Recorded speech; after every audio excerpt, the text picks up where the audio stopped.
যুক্তরাষ্ট্রের হুমকির পরও ইউরেনিয়াম ইস্যুতে কোনো আপোষ করবে না বলে স্পষ্ট জানিয়ে দিয়েছে মধ্যপ্রাচ্যের প্রভাবশালী দেশ ইরান। যুদ্ধের ভয় দেখানোর পরও ইউরেনিয়াম সমৃদ্ধকরণ বাদ দেবে না তেহরান। দেশটির পররাষ্ট্রমন্ত্রী আব্বাস আরাকচি এই বার্তা দিয়েছেন। রোববার রাজধানীর তেহরানে এক সম্মেলনে তিনি বলেন, যুক্তরাষ্ট্রের যুদ্ধজাহাজ বা সামরিক হুমকি ইরানকে ভীত করতে পারবে না এবং ইউরেনিয়াম সমৃদ্ধকরণও বন্ধ হবে না।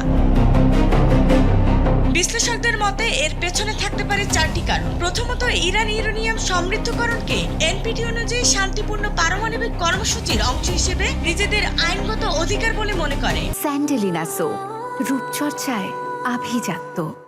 আর এই অধিকার ছাড়াকে তারা সার্বভৌমত্বে আঘাত হিসেবেই দেখে।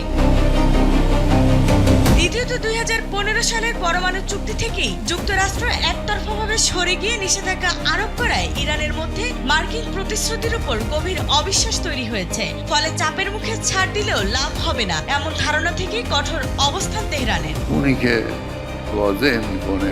তৃতীয়ত, আঞ্চলিক নিরাপত্তার প্রশ্নে ইরান পারমাণবিক সক্ষমতাকে একটি কৌশলগত প্রতিরোধ শক্তি হিসেবে বিবেচনা করে। সর্বশেষ অভ্যন্তরীণ রাজনীতিতে শক্ত অবস্থান না নিলে সরকার দুর্বল হিসেবে চিহ্নিত হতে পারে। তাই মার্কিন হুমকির মুখে নতি স্বীকার না করে রাজনৈতিক ও জনসমর্থন ধরে রাখাও একটি বড় কারণ হিসেবে দেখছে ইরান। যুক্তরাষ্ট্রের পারমাণবিক প্রযুক্তিগত সক্ষমতা থাকা সত্ত্বেও ইরান বিশ্বাস করে চাপ নয় বরং সমতা ও স্বীকৃতির ভিত্তিতেই যেকোনো আলোচনা সম্ভব। রূপা আক্তার, কালবেলা।